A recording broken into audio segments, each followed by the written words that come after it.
Эскертүү. Тасманы видео камерага, телефонго жана башка видео сүрөт тартуучу жабдыктарга тартууга Кыргыз Республикасынын Кылмыш кодексинин 150-беренеси боюнча тыюу салынат. Көңүл бурганыңыздар үчүн рахмат.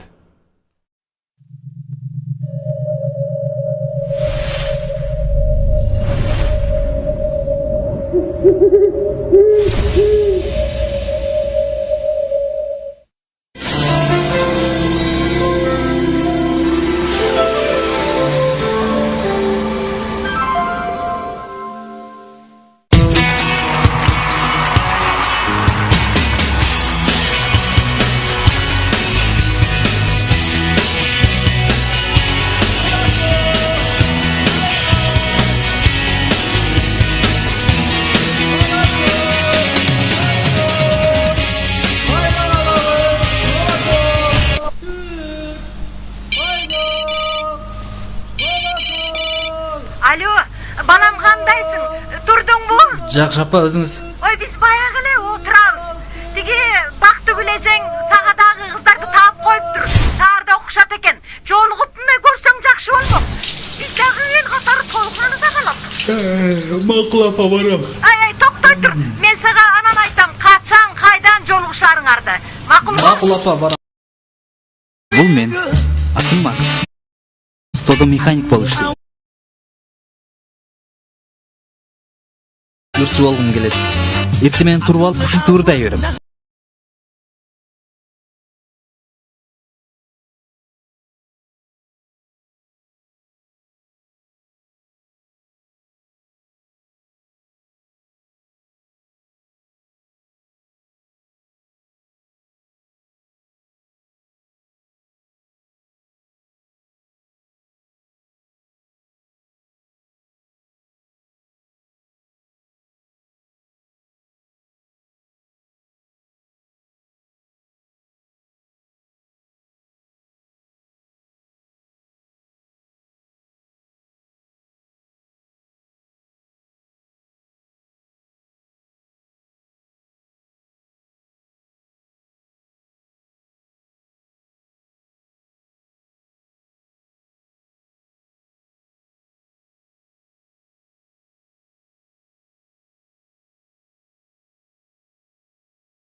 Салам алейкум.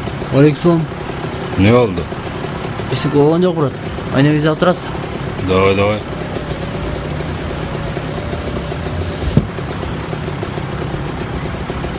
Рахмат, братан.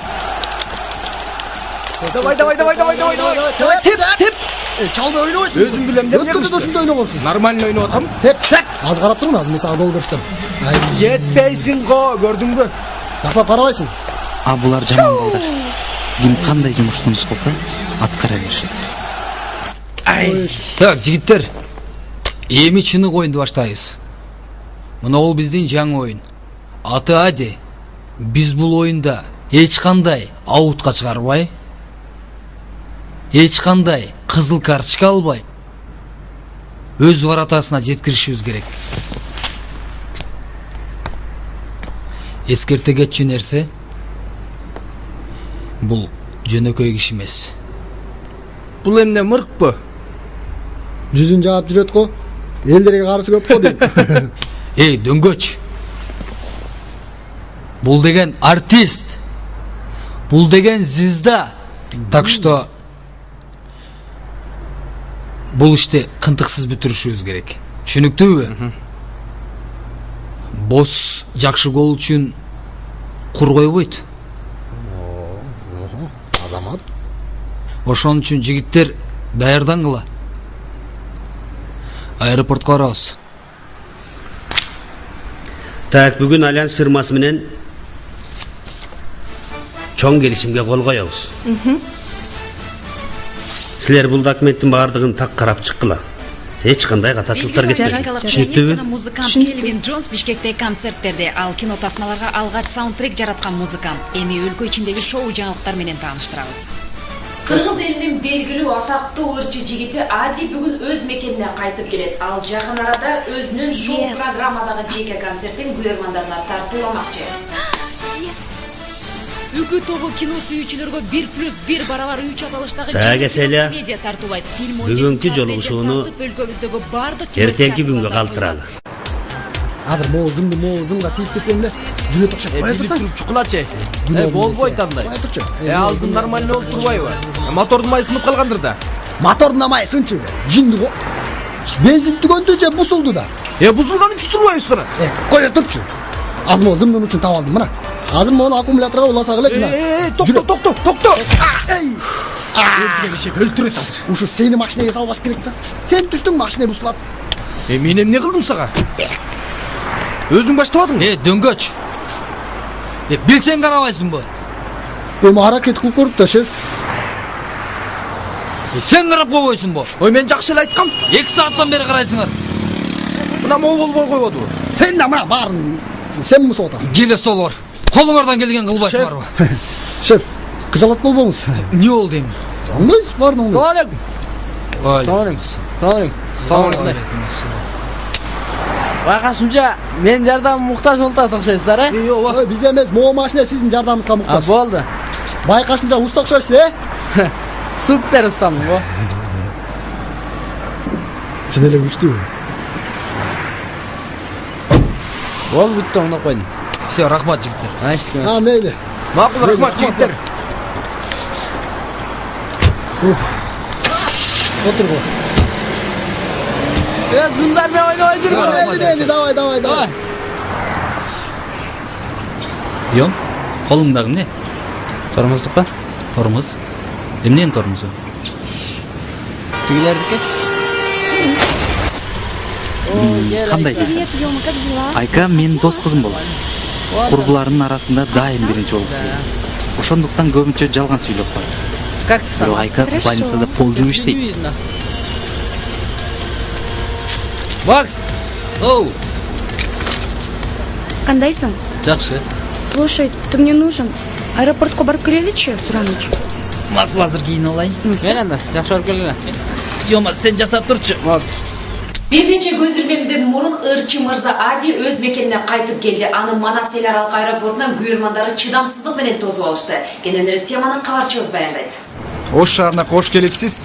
Рахмат. Өз мекениңизге келүүңүздүн негизги максаты эмнеде болду? Ошо көптөн бери өз мекениме келип, жеке концертимди берсем деп жүргөм. Алдыда пландарыңыз менен бөлүшө кетсеңиз. Мындан ары бул жерде каласызбы же кетесизби? Буюрса, концерттен кийин Ошто калам. Эми айтсаңыз, Ош шаарына келип, кандай сезимдер болот? Бөлүшө кетсеңиз. Алган турган актристанын берсеңиздер. Эртең пресска келиңиздер. Ошол жактан бериңиздер суроолоруңарды. Ади мырза, келиңиз, жооп берип коңузчу.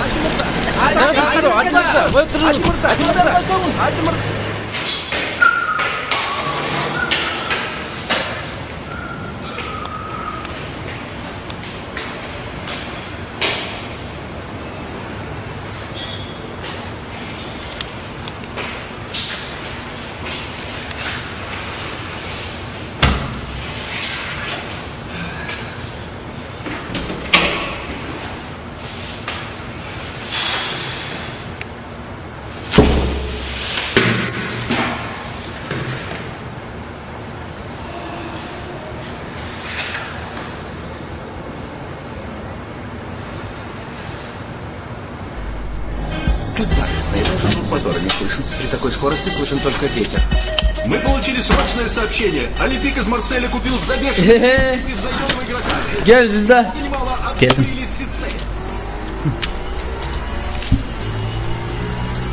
Не болду сага? Ушул Зизда болгончо сенин гаражыңда жашап турайын эми. Эми Зиздаларга менин гаражым туура келет экен досум. Эми болочок Зиздаларга боло берет. Боло берсе, кош келипсиң анда досум. Келгениң жакшы болбоду. Кандай болум? Кыйналбай эле келдиңби? Рахмат ата. Жакшы эле жетип алдым. Ошто өтө сагыныптырмын. Өзгөрүп да кетиптир. Өзүңүздүн жумуштарыңыз кандай? Жумуш Кудайга шүгүр. Мына Мика кызым сенин жоктугуңду билдирбей мага жардам берип жатты. ии баса ата, мен сизге белек алып келдим эле. Рахмат. Куттуктайм. Рахмат. Муның жакшы. Сен чоңоюп турсуң. Эми уулум, сени үйлөнтүп бир чоң той кылалы. Мына Мика кызым да бой жетип калды. Ата, коюңузчу. Дагы баштадыңызбы? Эми уулум, жаш кезимде Мариям боюнда барында досум жеңишке сөз берип койгом. Эгерде уулду болсом, мага аяш уул болсун. Кыздуу болсом, мага келин болсун деп сөз берип койгом. Кудайдын буйругу экен. Мына минтип, бой жетип, суй кайган сулуу кыз болуп, каршымда отурасың. Ата, бул ламышты канчага чейин айтасыз? Дайыма айтам сизге. Миканы мен өз карындашымдай көрөм. Коюңузчу эми. Кечке эле айта бересизби? Жаш кезиңде артынан калбай чуркап, чачынан тартып, сен алам деп ыйлачу эмес белең? Ата ал эми жаш кез болчу. Келгиле анда. Ади байкем келиши үчүн. Рахмат. Келишиң менен досум. Рахмат. Досум, билесиң бирок сизде болуш үчүн эмне керек? Талант, аракет, акча керек досум. Жок. Звезда болуш үчүн продюсер керек досум. Туура. Мына мисалы мен досум. Не умча таң калдың? Могу студияда иштейбиз. Студияда иштеген акчаны чогултуп, мага бересиң. Мен өзүм күн коштуруп, шикарный, стильный кийинем дагы. Студияга келген клиенттердин машинасын айдап туруп, клубга барып досум, бир бай кишинин кызын чап алам дагы досум. Кыргызстанда номер 1 звезда кылам мен досум сени. Продюсер. Ушунчалык кыйын болсоң, биринчи курсак той кызалы, анан ишке өтөлчү. Без проблем, доске. Акчаң барбы? Эми уулум, мен жакында жумуш сапары менен АКШ өлкөлөрүнө барам. Эми буюрса, сенин концертиңе чейин келип калам. Эмне боско башка телефон же сотка менен чалса болбойбу? Постоянно ушул жерден келип сүйлөшөбүз. Кодо. Босту билесиңби? Ал крутой адам. Крутой болсо сотка сатып болбойбу анда? Кодо. Боско сотка менен чалганга болбойт. Бизде бир жаман жаңылык бар. Ду алдында кулагы бар. Кайсы биринен баштайын? Бирок босту сен да мен да көргөн эмесмин. Кызык, кандай адам болду экен? Келесо. Аны бүт Кыргызстан билет. Тезирээк таап алдым. Болду, шеф. Табабыз. Эскертип коеюн. Бир тал чачы жерге түшө турган болсо, тиргөө жеп коем. Болду, шеф. Жарайт. Кыздар, номерге таштап кетпесиңерби? Сонун экен. Эмне болду, шеф? Жигиттер, маселе пайда болду. Кандай маселе? Шеф ачка болуптур. Анан ишти батыраак бүтүрбөсөк, бизди жейт. Биздин да курсак ачты. 2 гамбургер берип койсуз бекен. Шеф айтты, курни жейбиз. Говядина жейбиз. Жейбиз курни. Курни дек бачак кодо. Говядина жейбиз. Курни дегенде. Брат, 3 говядина өт койчу. Берген жей берчи.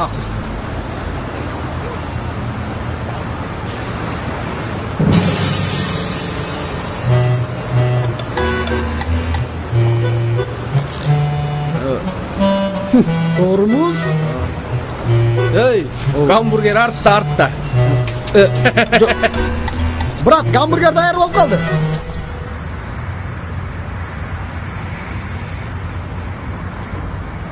Көптөн бери келбей жүрүп, бул жакты сагынгандырсыз?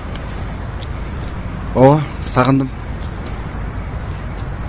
Дагы эмнени? Кимдерди сагындыңыз? Мекенимдин сахнасын сагындым. Балким эртең жолугуп, балалыкта ойногон жерлерге барып келбейли? Мика, кечиресиң. Мен эртең концертимдин даярдыктары менен бошой албай калам.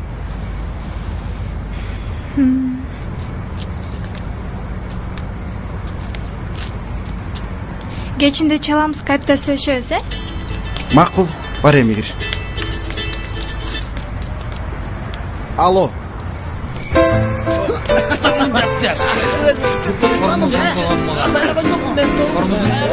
Кымылдабай бас. Кетип болмас. Жоқың бол.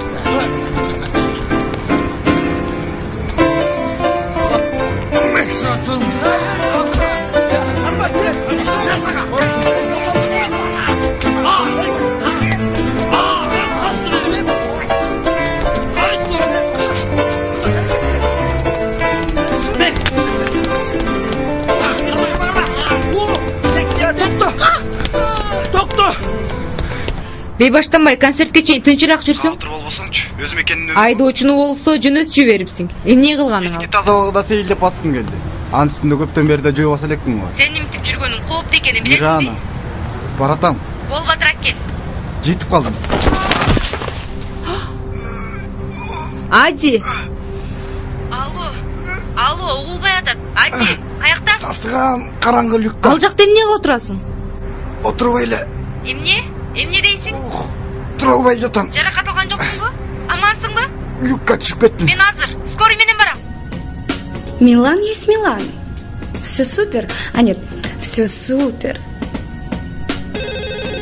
Мировой дизайнерлер, манекенщиклер, жок.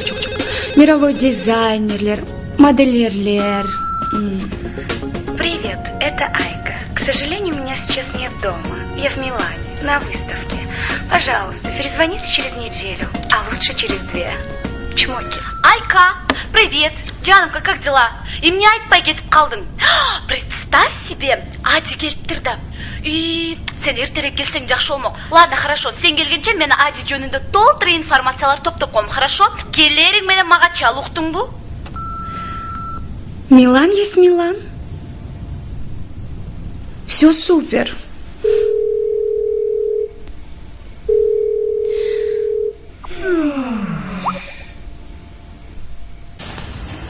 Баланын кекиптеги моюну катуу жабыркаган. Тез арада жакшы болот деп кепилдик бере албайбыз. Убакыт керек. Тез сакайып кетишине колдон келген аракетти кылабыз.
Мен айткам куриный жейбиз деп. Куриный жегенде мындай болбойт эле.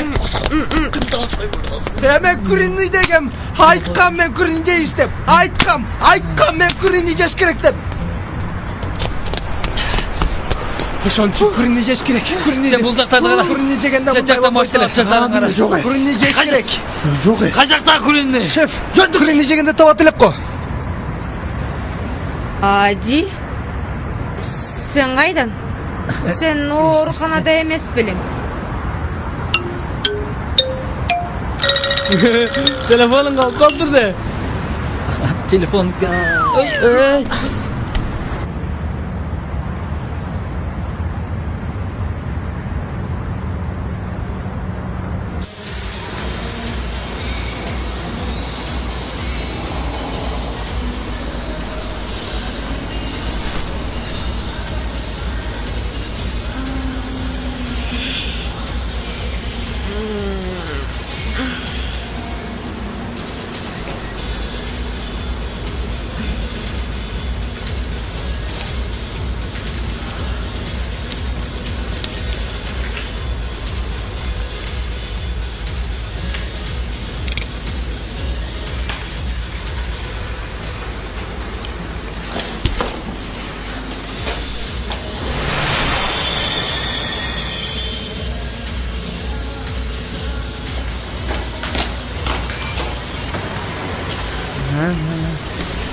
Qanday, yaxshi salib turdingizmi?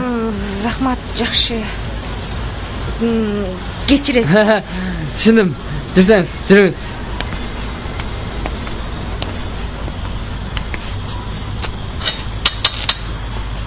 Макс, оу. Аяшың тұрды досым. Чық, азыр.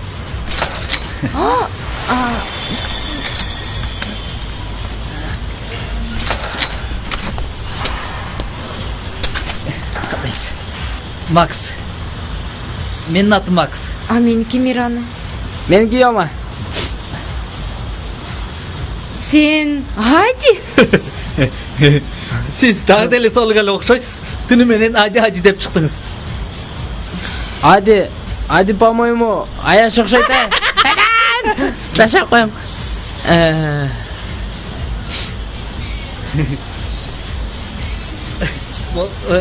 Машинаңыздың күлүчү. Машинаңыздың күлүч тили мондо тешилип калыптыр.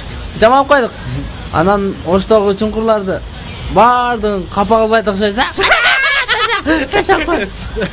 Рахмат балдар силерге. Жакшы барыңыз. Келип туруңуз. Нормально экен? И раз, два, три, четыре, раз, два, три, четыре, кам, пять, шесть. Ага, молодцы. Башты көтөрөбүз, касанга аңгармабыз. Кана молодец, кийинкилер кетти. Раз, два, три, четыре, раз, два, три, четыре, раз, два. Ай, молодцы, поворот. Ага, кеттик. Раз, два, три, четыре. Окей, супер, кыздар, жакшы. Всем привет. Привет. Привет, как ты? Супер. Кандайсың? Жакшы. Көрүнүшүң сон. Как всегда. Так, кыздар, мен силерди жалгыз калтырам 5 минутка. Привет. Кандай жакшы болуп калдыңбы? Кыйналбай элесиңби? Дагы канча жатат экен? Азырынча чыгарбайбыз деп атышат. Концертке жетишпей калат окшойбуз. Не? Жетишпей? Кандайча? Анткени врачтар айтты. Сага азыр кыймылдаганга болбойт. Ади. Ачууланбачы. Анда концертим эмне болот? Эл эмне деп ойлойт?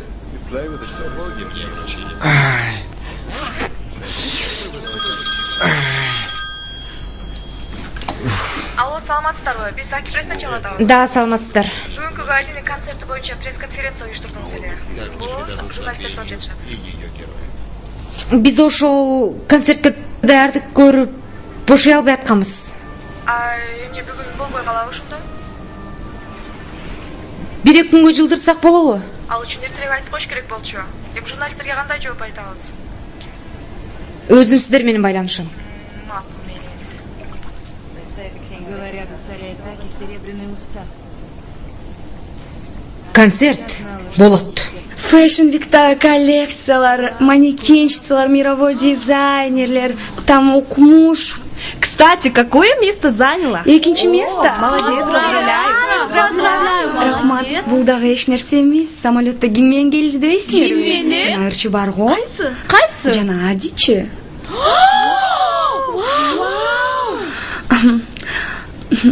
Самолетто жаным отуруп келди, мени аябай карады вообще. Анан кечке карап самолеттон түшкөндөн кийин жеткирип коеюнбу дейт. Анан жок, өзүм эле кеттим десем, мен болду, мекенимди калам сен үчүн, сен мага жактың дейт. Анан сага ыр жазам, клипиме да өзүң түшөсүң деп сөз берди. Анан сен макул болдуңбу? Жок. Почему? Адио. Йома, 11 беріп қойшы.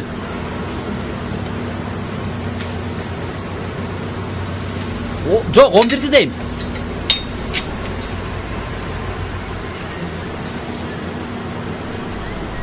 Йома, саған не oldu?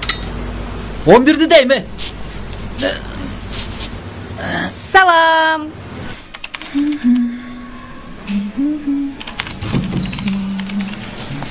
Саламатсызбы? Саламатчылык. 5-чи палатага булар менен. Бар тур эргиле. Саламатсызбы?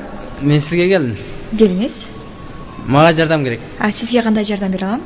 Экөөбүз жолукпадык беле? Эмне?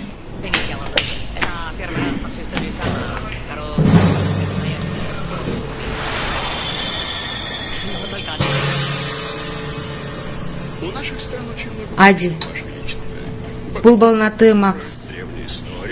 Экөөңдүн туугандык жайыңар барбы же Кудайдын жаратканыбы? Экөөңөр коёндой окшош экенсиңер. Бул баланы да мага Кудай бекеринен жолуктурбагандыр. Менин айтайын дегеним, эгер туура көрсөң, концертке чейин ушул баланы сен деп ээрчитип жүрсөң. Өзүң билесиң да, анткени азыр сага туруп басканга болбойт. А журналисттер болсо жанды койбой интервьюга чакырып жатышат. Азырынча сенин ордуңа Макс чыгып турса, Кудай буйрса, концертиңе чейин жакшы болуп чыгып каласың. Туурабы, туура эмеси билбейм го, бирок сен үчүн ушундай ишке барууга аргасызмын. Ты чё, Мирана? Сен мени ушул саякка теңеп атасыңбы? Ади, биздин акыбал азыр саксайган саяктан да 5 бүтөр болуп турат. Мирана, Түшүнүп атасыңбы? Мени эстекке кызыктырбайт. Ал сенин ишиң. Кандай болсо дагы башка айласын тап. А моуну болсо Жакшы калгыла. Саяк десе. Мирана, эмне кылып атканыңды түшүнүп атасыңбы? Сен туура түшүнсөң, андан башка айлабыз жок болуп атпайбы? Эстедим. Экөөбүз бир жерде жолукканбыз да. Каякта? Азыр мына киребизде жолуктук го. Контр-страйк ойноп атасызбы? Жок. Макул, анда мен кирейин, э? Канчанчы этаж эле? 3-чү этаж, 5-чи палата. 5-чи палата, э? Буйрса, больницада эмес, паркта жолугушалы, э? Макул.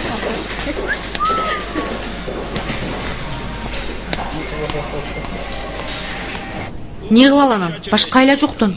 Мирана, сен көчөдө туш келген адамды алып келип менин ордума коюң барбы? Сен акыбалыңды көрүп атпайсың, момунт жатасың. Сен эртеңки күнүң ойлоп атасыңбы? Токтот мунун баарын, башка вариант тап. Тире, не жатып алдың, Ким болду?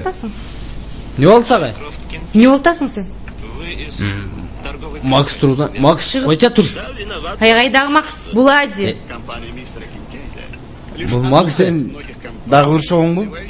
Мен сага айтып жатам, бул Ади чыгып турчу. Сен кайсы Адини айтасың? Ушун кылган сени. Макс, бол. Бул Ади деп атам сага. Айланайын, түшүнөсүңбү сен? Бул Ади. Сизда койчу уш тамашаңы, тур кеттик. Бол. Ай, бул Ади. Тарт колуңду. Кандай түшүнбөгөн эмессиң? Чыгарчы монуңду эшикке. Койчу досум уш тамашаңы. Жанагы сенин шоолоруң башталды. Сен келдиңби же эмне жатасың? Мен сага айтып жатам, айланайын, бул Ади. Чыгып тургулачы, мен капельница сайлайын. Келиңиздер, чыгып тургула. Жакшына эле турган адамга капельница сайлайын. Чыгарла тептерес. Макс, машинаны оңдошубуз керек досум.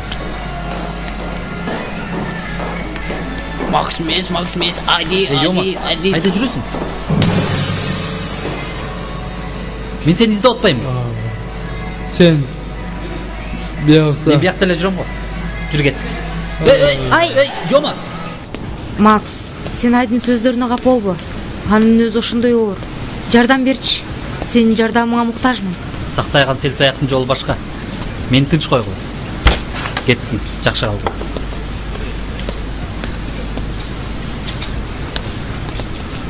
Мирана, Айдин продюсери сенсиң да? Мен Макстын продюсери болом. Сен аны көндүрөм деп ойлонбой эле кой. Аны мага коюп кой. Ал жагын мен өзүм турам. Бирок бир шарт менен. Кандай шарт менен?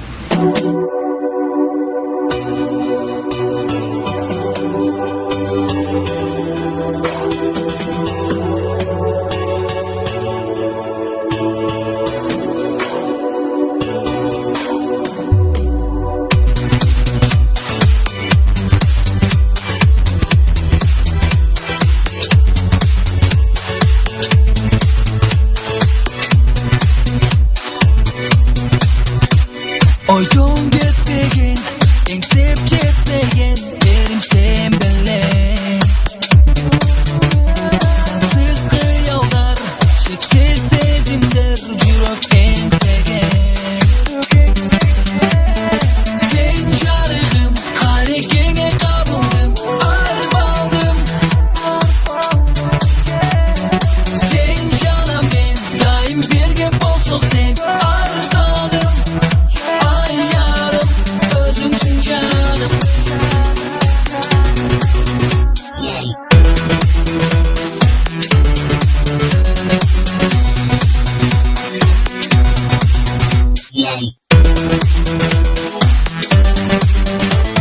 Açarın esnek, kıyaldan gitme senin ay yüzün.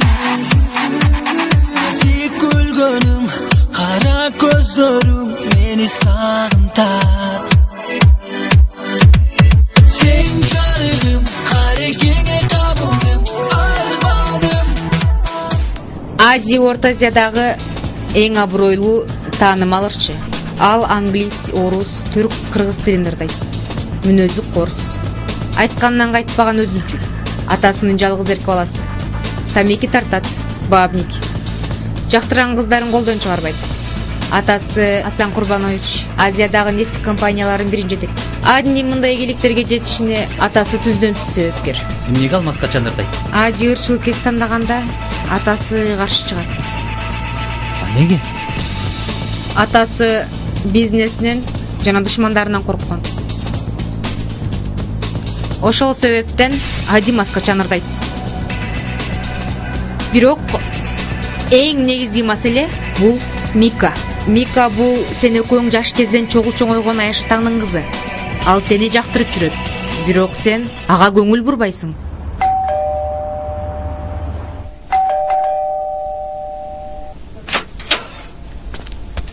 Ади каякта? Ади өзүнүн бөлмөсүндө.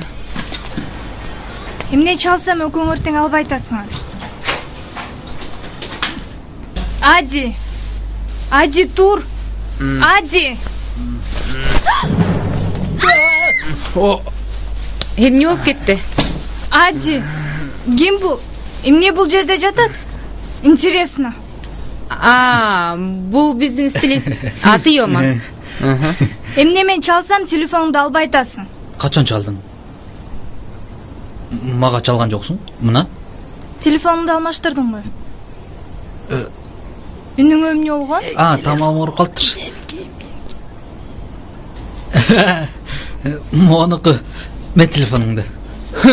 Вообще-то стучаться надо. Мына мынтип мен башка адамдын бетин жамынып болсо дагы максатымдын биринчи кадамдарын таштап атам.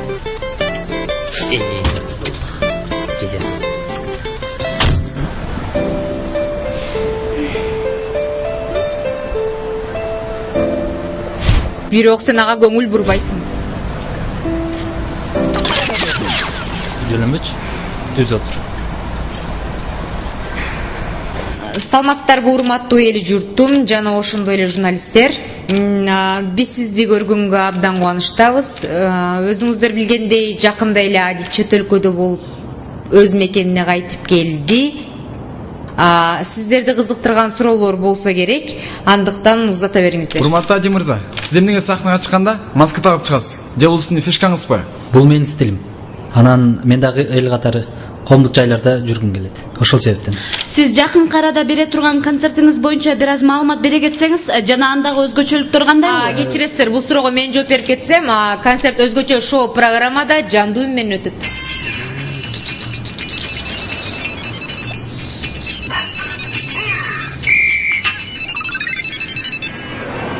Алло. Алло, балам, уулум. Эжеңдер санага айткан кыздар бүгүн саат 2-ге жолугушка чакырып коюптур. Анан адатында да аратчымша барбай койбогун макулбу? Ай балам, бара көрө алдыңа кетейин. Биз уят кылбагын, эл караган бетибиз жери каратпай. Биз деле той. Макул. О алдыңа кетейин, бара мээнетиңди алайын. Барбай койбо. Урматтуу Ади мырза, айтсаңыз, жаныңыздагы бикеч бизде эле эмес, бүткүл элди кызыктырып аткан учур. Жакында эле ушул бикечке үйлөнөт деген маалымат уктук. Ушунун канчалык деңгээлде чындыгы бар? Бул чындык той жөнүндө кийинчерээк. Кечиресиздер, Адинин жеке жашоосунан башка эмне кылып атканыңды билип атасыңбы? Ади мырза, бир отурган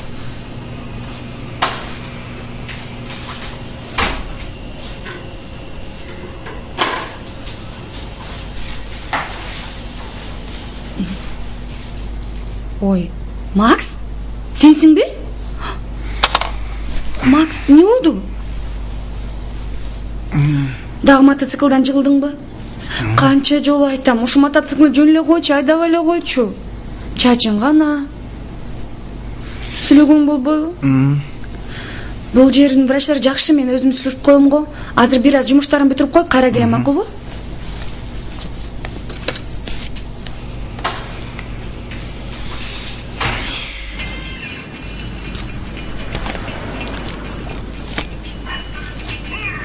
Эмне болду? Эч ким чалган жокпу? Не? Эч чалды. Бүгүн свиданияң бар экен.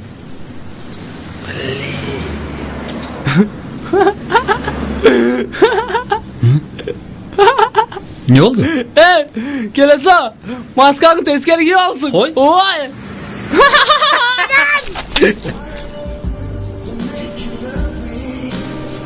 Билесизби, мага Бактыгүл жеңе сизди аябай ыймандуу, ичпеген, чекпеген, романтик деп сүрөттөгөн. Дагы Албетте төлөйбүз да, ал биринчи очередде. Биринчи очеред. Жардам керек, ооба керек. Мен дагы ушундай мырзаларды издеп жүргөм. Сиздин жеңеңиздин вкусу аябай жакшы экен. Tamam oldu zaten. Bitti.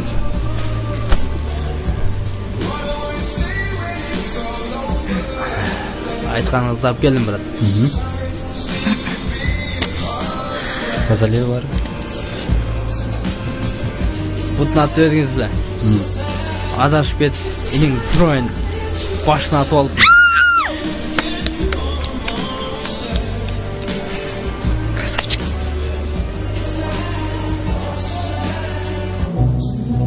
Билесизби, мага күчтүү, эриктүү чыныгы мырзалар жагат. А сизди дагы Бактыгүл эже ошондо сүрөттөгөн. Менимче, жеңеңиз жаңылышпаптыр. Жаным. Привет, Жанк. Жан. Ну, бобоню.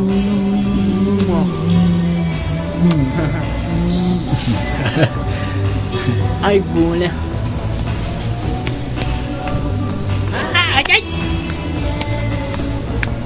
Сволочь! Бияқтан не қылып жүресің? Жоңғыз, бұлға ішемең бұл мұртқа. Сізді ушындай жерлерге чақырып,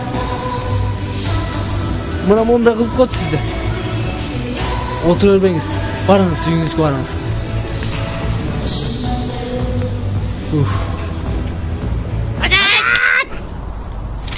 Мұны қандай түсінсе болады? Мен саған айтпадым беле? Қайдағының барын баштадың. Білесің бе, бұл біздің контрактқа қандай зиянын алып келерін? Эмне болгон контракт? Ади, экөөбүздүн 5 жылдык контрагыбыз бар.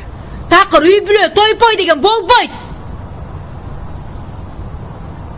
Мына ушул Кыргызстанда концерт өткөрөбүз. И все. Так что, мен айткандай болот. Миканы унут. Сени дагы, Миканы да ойлогум келбейт, уктуңбу? Бүттү. Все. Мен кетем. Мондай чүпрөгүң өзүңө буйрусун. Мат, токто! Башыңды артпа. Привет.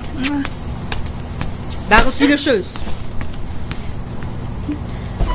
Не болду анчалык? Сен эле жетишпей аттың эле мага.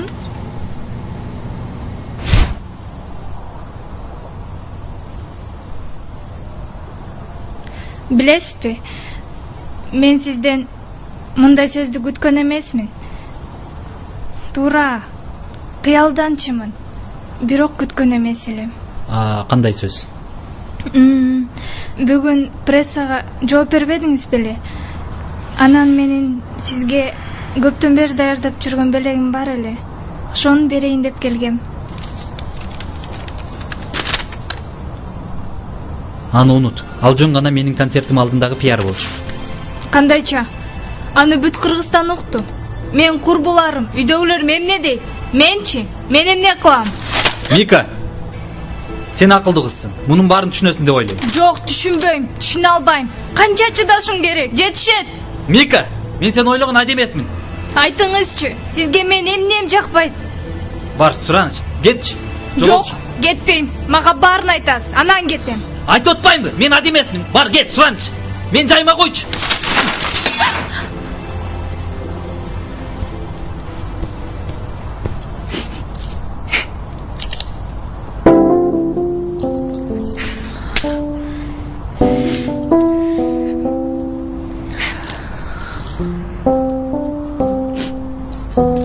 Мика, кечирчи, мен мындай болушун каалабадым эле. Анан кандай болгон каалагансыз? Сүйлөбө мага. Кел жардам берейин. Жок тийбе. Менде клей бар.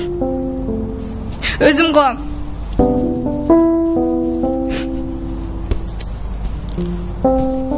Берсең о клей менен клей. Жок тийбе.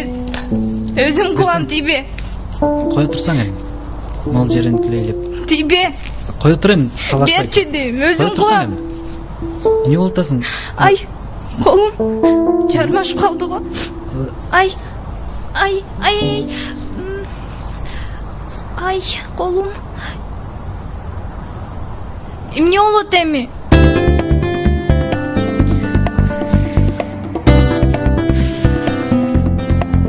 Ади, болчу батага. Азыр кое турчу. Болчу.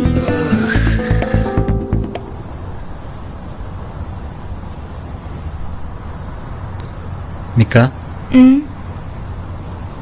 Уктаган жоксуңбу? Кантип уктамак элем.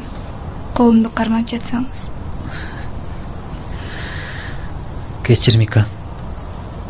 Мен чыгармачылык деп жүрүп, көп нерсени көзгө илбей койтурмун. Жанагы мен тагынып ырдап жүргөн маска мени башкарып алгандай эле сезилет. Ооба. Сиз ошол масканы кийгенден кийин аябай өзгөрдүңүз. Билсеңиз, мага азыркы эл тааныган, атактуу маска жамып жүргөн Ади керек эмес. Мага мурдагы жөнөкөй, өзүмчүл эмес Ади керек. Мурдагы Ади кандай эле? Сиз унутуп калсаңыз керек. Сиз сындырып салган сүрөткө мен 6 жаш кезинде түшкөм. Ошондо сиз мени алам дей берчисиз. Анан мени сулуу кылып коем деп сүрөт тарткан боек менен боеп салчусуз. Анан өзүмдү көзгөдөн көрүп алып ыйлачумун. Азыр деле ыйлам келип турат. Мен сени эми ыйлатпайм. Эгер ыйлаң келсе, анда үнүңдү катуу чыгарып ыйла. Мен угайын. Тамаша. Болду.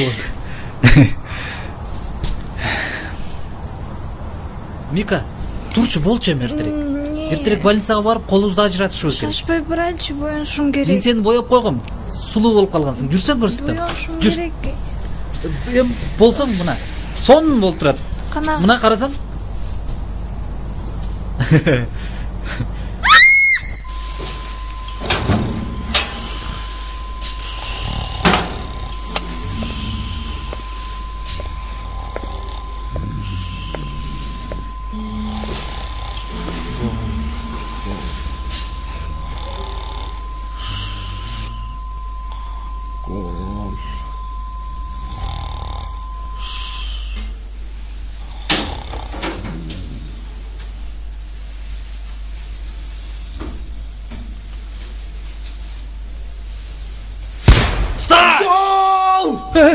Kim tepti? Kettik. Ne? But kiyimingni giy. Ne oldu? Встать, марш! Bu meniki emas. Haqa. Баскыла, Адини издейбиз. Ади байке, бүгүнкү күн мага аябай жагып жатат. Койчу. Эмнеси менен? Менин жанымда жарым карышта жылалбай атасыз. Бүгүн да ошондой болушун каалайм. Мына мен жарым карыштан да өтүп кеттим. Же больницага барбай эле коелу. Ади өзүм бекендешиңе үйлөнөт. Билин, Макс. Шашпа сени, көрсөтөм сага.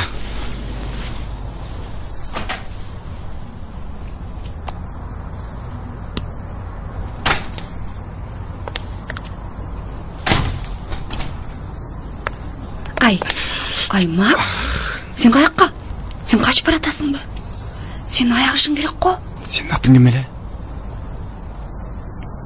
Айка? Айка, сен бүгүн татны коюп калыптырсың. Билесиң да, мен моделмин го. Айка, мени больницадан акырын жашырып чыгарып кетчи. Суранычы.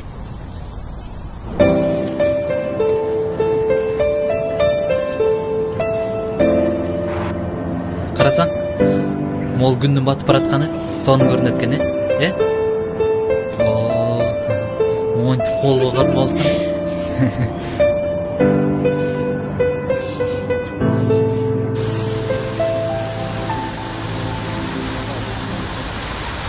Сен комнатага кире бер, мен туалетке кирип турайын, макул.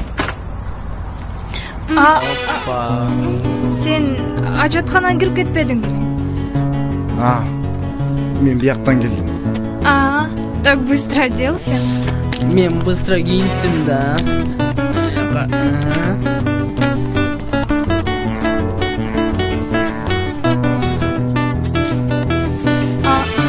Сен... Мен бул жактан келдим. Макул, мен кеттим. Фотосессиядан көрүшөбүз.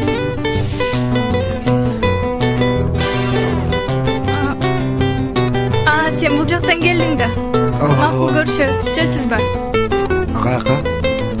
Азыр эле сүйлөшпөдүкпү фотостудияга деп, унутуп калдыңбы? Кечикпей кел. Канчага? Саат 4-кө деп сүйлөшпөдүкпү? Кызалат болбо. Чачын аңдап коем. Оозуна помада коюп коем. Кыздар, билесиңерби бүгүн мен ким менен жолуктум? Ким менен? Ади менен. Ооба.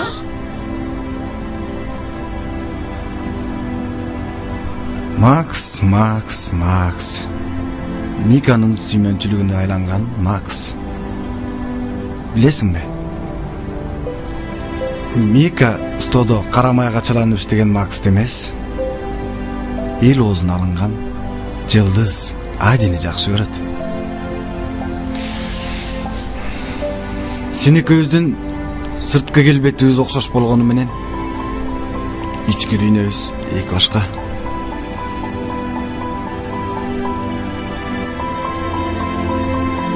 Кызматы үчүн рахмат. Дошсун.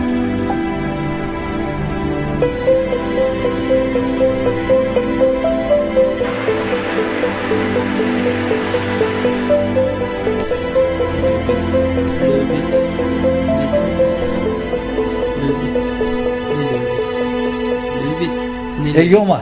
Löbit. Болдулчу досум. Биз эңсеген сүйүлөр бир гана кинодо болот. Кино дейсиң. Көзүң эмне мультфильмге тартылып атабызбы? Киного эле тартылып атабыз го, досум. Макс. Сен өзүң да кыйнаба. Миканы да кыйнабачы, досум. Андан көрө менде сонун идея бар. Кандай идея? Сага дагы жакшы, мага дагы жакшы. Айдинин концертке чейинки графигин билесиң да? Ооба.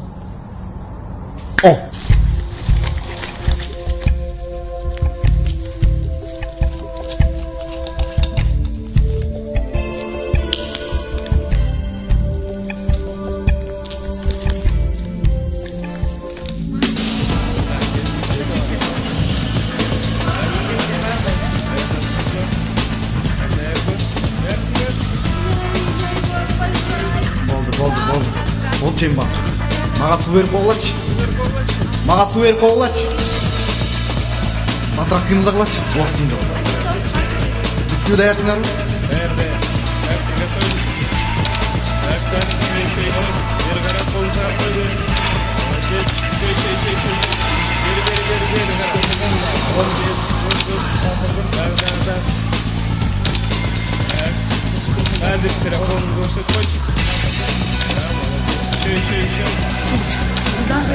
Ади, эмне болду?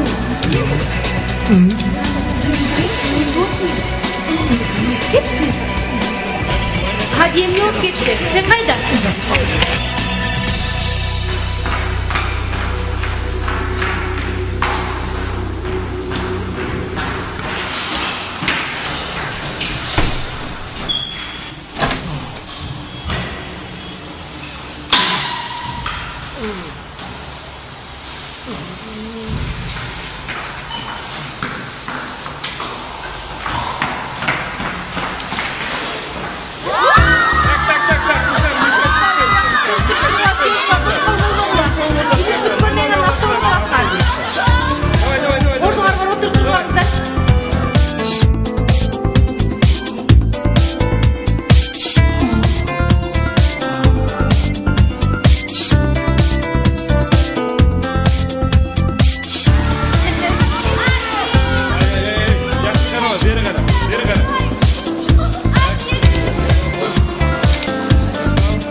Бол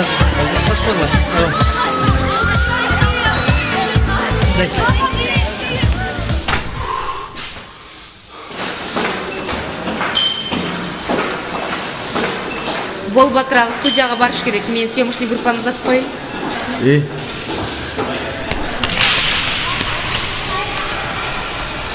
Балдар съемка бүттү. Ооба бүттү. Аябай жакшы дедің, молодец. Кандайчы?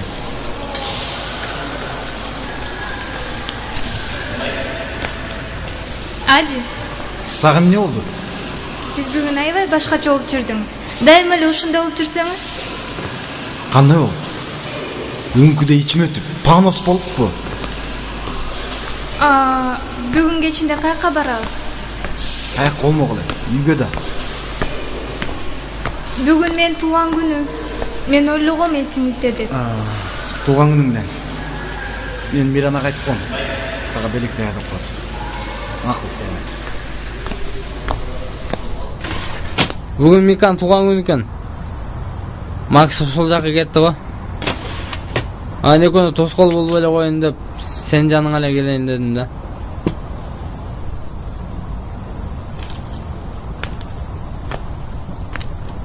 Жолдо баратсам, гаи тосуп калды да.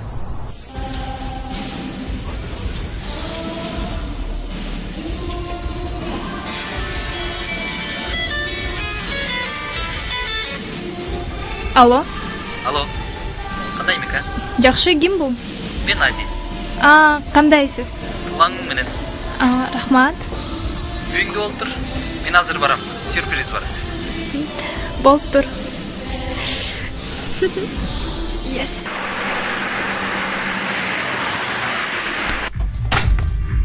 Акырын киребиз. Көзүңдү ачпа. Акырын бутуңду көтөрүп, кирдиңби? Азыр көзүңдү ачпай тур.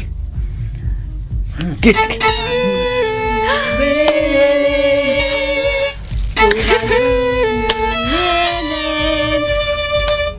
Туулган күнүң менен.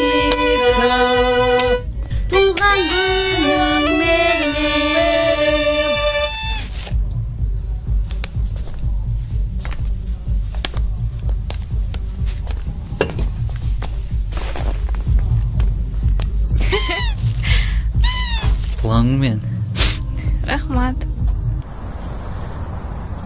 Мирана. Эсиңдеби? Макс экөөбүз сени сутуга алып келгенибизде. Ошондо сен перегарчтанып. Эми перегарчтанасыңбы? Айтор бир көрүштө жактырып калгам. Анан Адиге больницага барганбыз го. Больницадан чыгып договор түзгөнбүз. Эми билем, договор есть договор, но бирок договордон деле эмес, чисто мондай жүрөктөн сүйүп калдым сеничи. Менин девушкам болчу.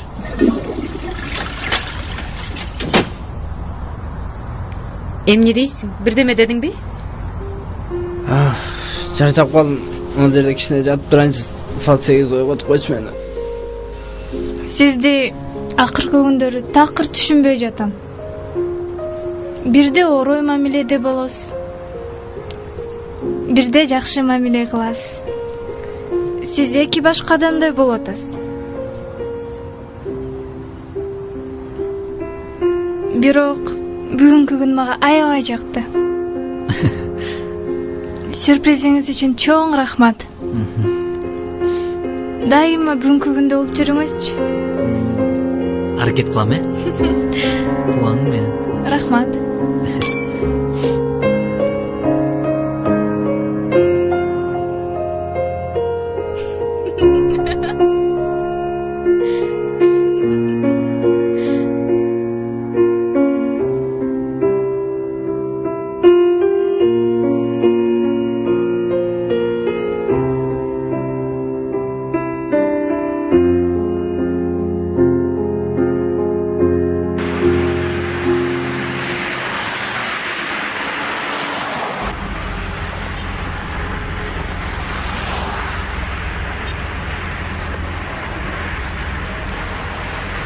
Мика. Элестет. Сени Сырткы келбети мага оп окшош.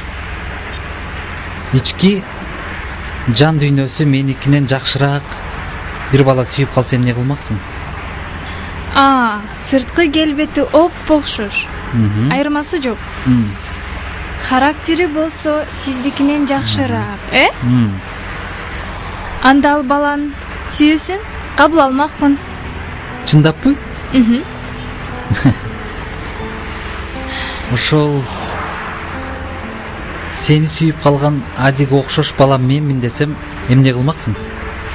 Ади байке, жиндүү болбоңузчу. Мен сизди эч качан эч кимге алмаштырбайм. Баса. Туулган күнүң менен. Рахмат сизге.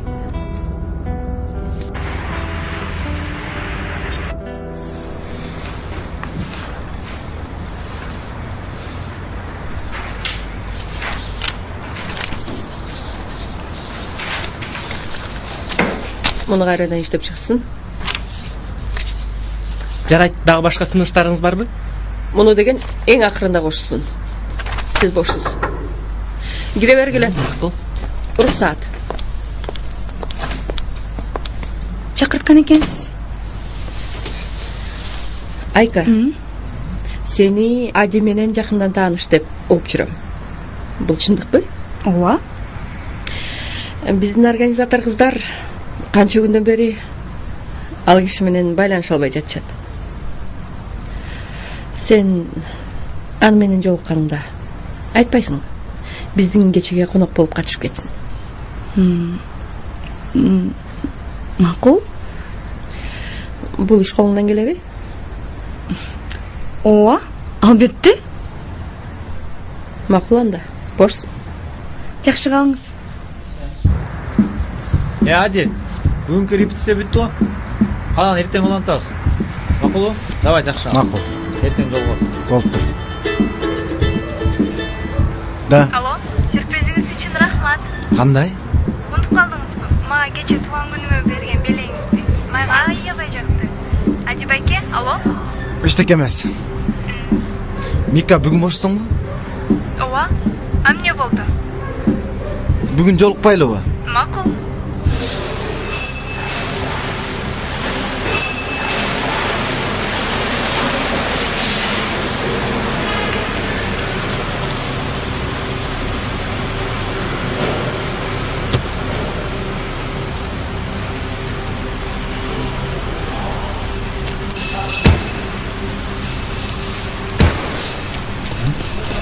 Макс. Ади келди, Ади. Отур. Макс.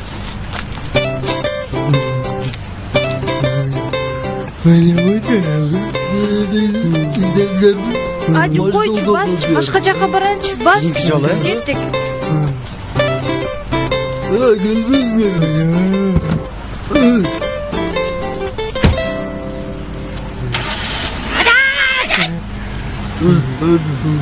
Чык сен образдан.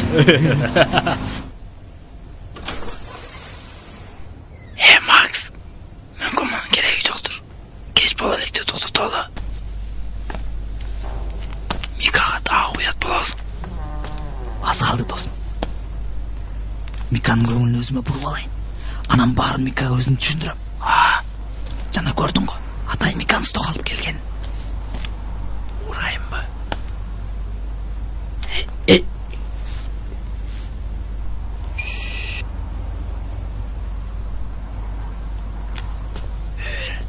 Эки, үч.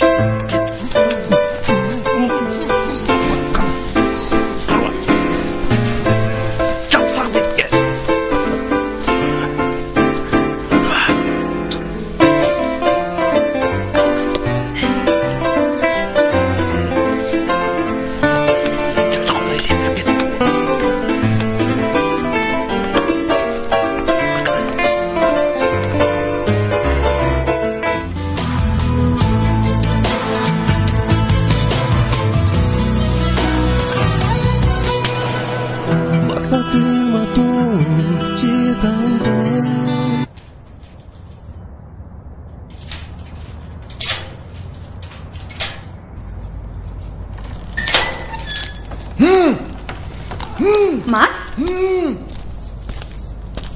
Макс. Макс. Макс. Макс? Sen mi? Ne oldu?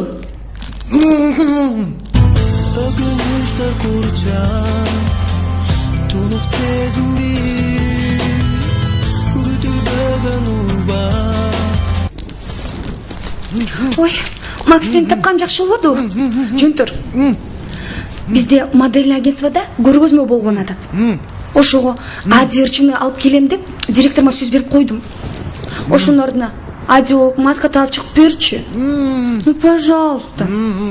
Макул десең, ну, Макс. Макул десеңчи, чем? Алло, эми болуп атат, ака? Жок, эртеңке бошобойбуз. Мен азыр карап көрөйүн графикти, анан сизге айтам. Күтө турсаңыз кичине. Давайте, бир сөмкө кылабыз, бир сөмкөгө. Саат канчага? Карап көрүп айтайын. Бир сааттан кийин чалбайсызбы? Кененирээк сүйлөшөлү. Макул, саламатта калыңыз. Кандайсың? Жакшы. Бул жака кирсем болобу?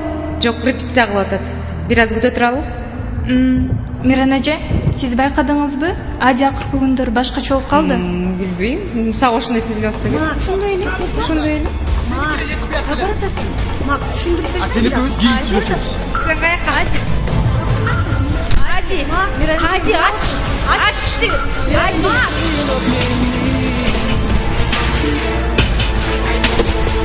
Макс, сен мүрүмүттү. Не?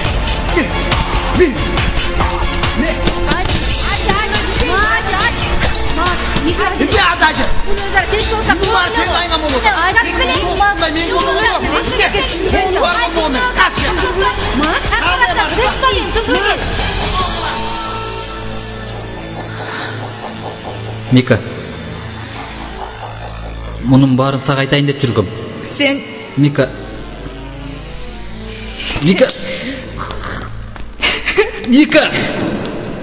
Сүйлөбө мага. Мика де, уксам. Мика, тоңгоздон мен сага түшүндүрүп берейин. Мика де. Коюн тур. Мика, укчу мени. Мен сага барып түшүндүрүп берейин. Мика. Бирок. Эмне бирок? Мен сени жогото алыштан коркком. Болду, жетишет. Жоломо мага. Мика.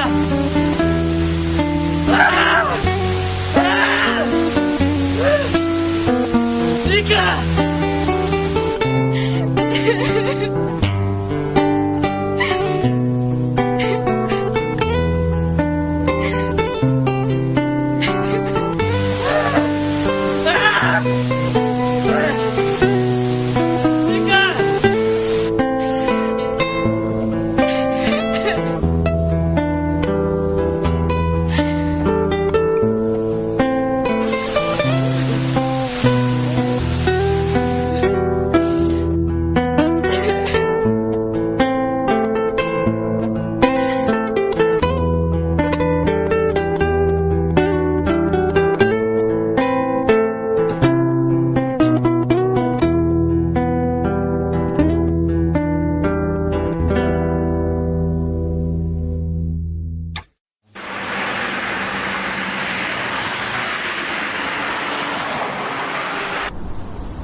Сүйүү, ийгилик, атак даңк. Булардын баардыгынан бир күндө айрылам деп эч ойлогон эмес элем.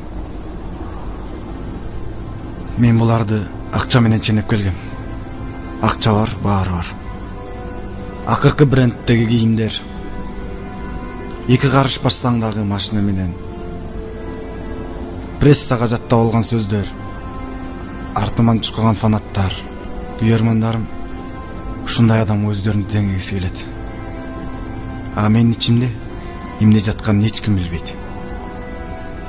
Чынын айтканда, Макска мендеги нерселердин бирөөсү да кереги жок. Себеби анда негизги курал бар.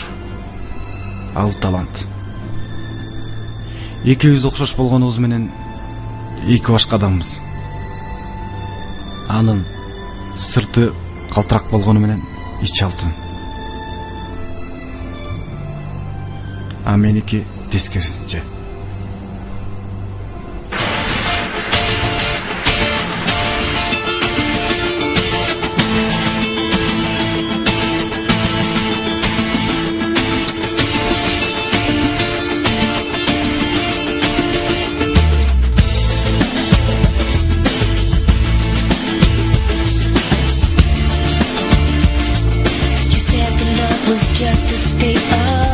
Таптап кыркып коем мен, сен уктуңбу? Эмне? Не дейсиң? Кандай?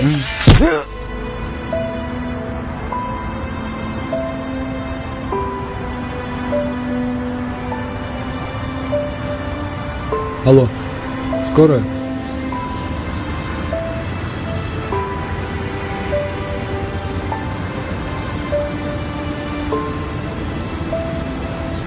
Макс, сенин жардамың аябай керек.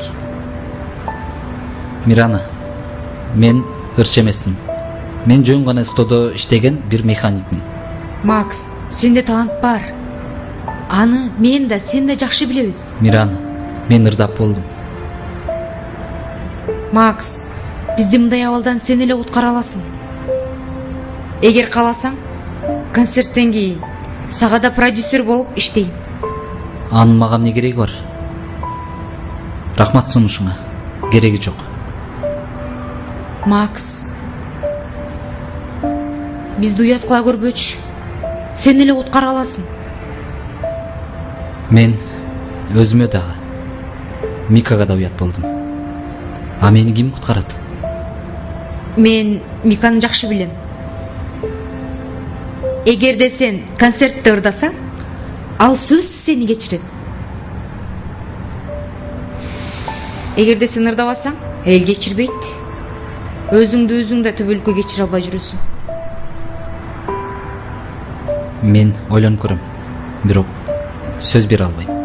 Кутмандуу кечиңиздер менен, ардактуу айымдар жана мырзалар. Дал ушул учурда Ордолуу Ош шаарында элибизге белгилүү мега жылдыз Адинин жеке концерти орун алууда. Учурда көптөн бери күткөн ырчы мырза Адинин жеке концерти залга эл жык толуу шаңдуу маанайда өтүүдө. Жылдызы жанып турган Адинин концертинде дагы кандай кызыктар орун алат болду экен? Миң Кыял ФМ радиосунун толкунунан алыстабаңыздар, биз сиздерди кабардар кылып турабыз.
Дашев, биздин пландар эмне болуп атат? Пландар Кудай буйрса баары жакшы. Адин концерт болуп атат, шеф. Азыр тиги балдар кирип кетишти, Адин алып чыгышкан. Хорошо. Кудай буйрса эртең алдыңызда болот.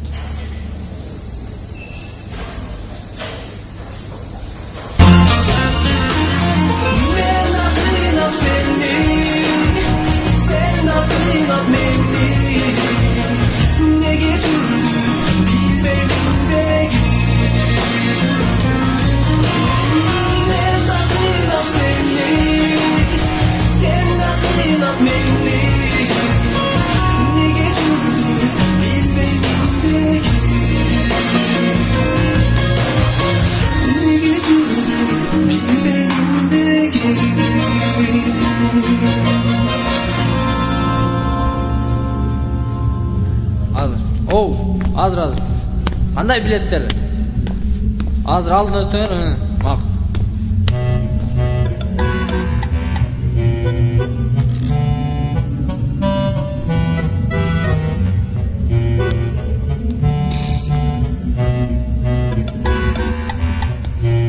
Саламатсыз ба дейді. Қандайсыз? Суретке чығасың. Жақсы ба? Жақсы көрем. Мог ойнап аттайын сіздің концертіңізге деп тіктірдім мен. Мен суретке түсіп болыңызшы. Ой, бойтысынан. Эмне кылып жүрөсүз бул жерде? Силерге кирүүгө мүмкүн эмес. Чыгып кеткиле. Давайте батыраак.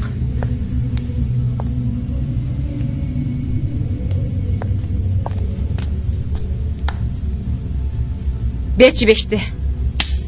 Макс, сен Нади эмес экениңди эч ким байкаган жок. Ролуңду аябай жакшы ойнодуң. Максатыбызга жеттик. Азаматсың. Рахмат. Мирана. Бирок биз туура эмес иш кылып атабыз. Бул жакшылыкка алып барбайт. Туура. Бул оюн. Шефке чалыш керек. Эң аягы. Не отурасыңар бул жерде? Айнымын деп мактана бересиңер өзгө. Мика кетип атат аякта уже. Мика келдиби? Мика келип уже кайра кетип атат. Мирана, түшүнүп кой. Азыр. Алло, шеф. Биз жумушту аткара албай калдык. Кандайчы? Бүгүнкү концерт Адиники эмес экен. Жанагы биз урган механиктин концерти экен. Кандайчы? Түшүндүрүп сүйлөп көрөчү. Механик менен Ади окшош экен. Же алар эгиз, же аталары бөлөк, денеси башка. Мен эчтекени түшүнгөн жок. Эй, дөңгөч. Токтот түзүүчүңдү. Тиги артистиңди дагы, механикиңди дагы эртең мен алдыма алып кел. Ошол жактан сүйлөшөбүз. Стоп, Мика. Мика. Токтосоң. Мика. Мен билгем сенин келишиңди. Сагындым сени. Мен сен үчүн келген жокмун. Мен Ади үчүн келдим. Сен бул жерде экениңди мен билген эмесмин. Мика, кечирип койчу. Мен сага баарын түшүндүрөйүн дегем, Мика. Эмнеңди кечирейин? Мени алдаганыңдыбы? Мен сени эч качан кечирбейм.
Турду атам.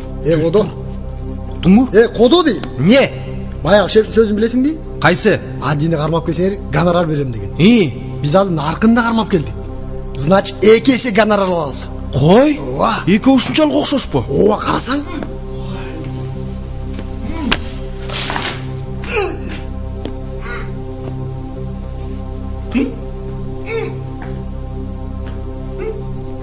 Экөө окшош экен, эй.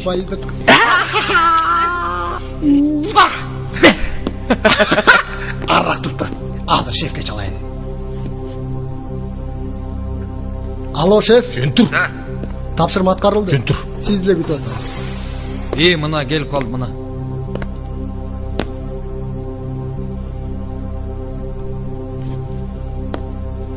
Жөн тур, шеф келаткан уктуңбу? Бас, бери тур.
Бирге бирди кошсо, 3 болот дегенге ишенбейт белеңер.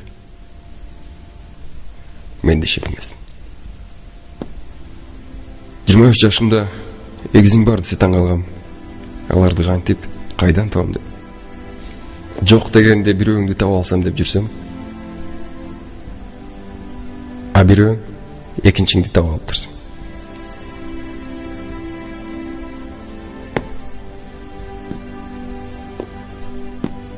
Биз 2 жашыбызга чейин балдар үйүндө чогуу болгон экенбиз. Бирок тагдырыбыз ушундай экен.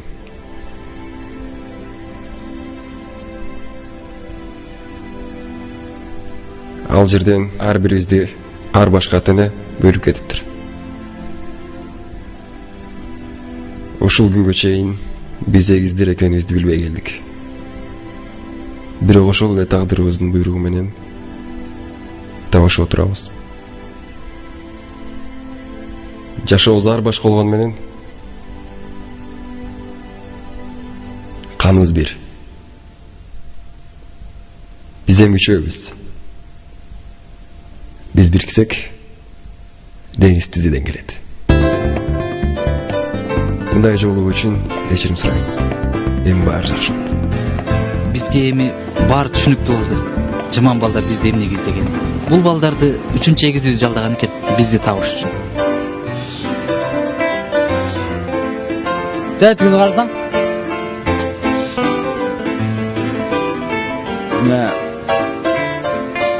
Макс экөөбүз миссиябызды аткардык эми.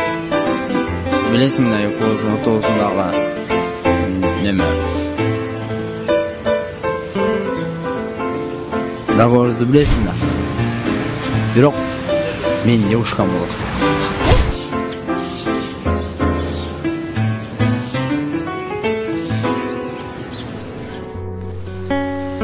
Мына бул окуянын соңу ушундай. Баарыбыздын максаттарыбыз орундалды. Жашообуз уланууда.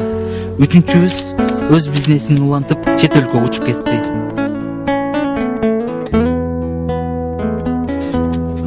Айди болсо ырчыл кесип таштап атасынын жумушун улантууда.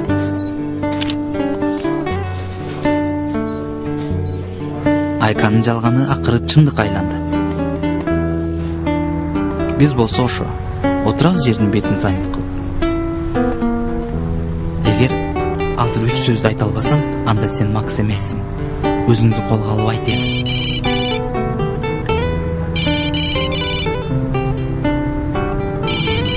Алло, балам кандайсың атка кетейин? Жакшы апа, өзүңүз? Жана кыздарың эмне болду? Жолуктуңбу, сүйлөштүңбү? Жактыбы? Жок апа. Алдыңа кетер ушу жолукпаганың абдан эле жакшы болуптур. Аны сураштырсам, жакшы үйрөдөн эмес экен да балам.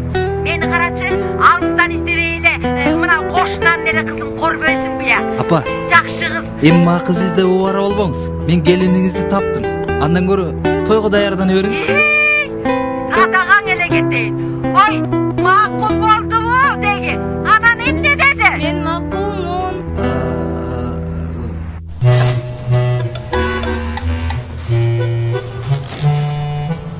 Шеф, құт болсын.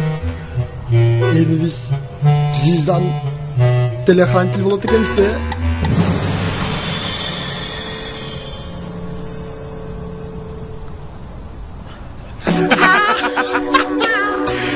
Мындан ары биз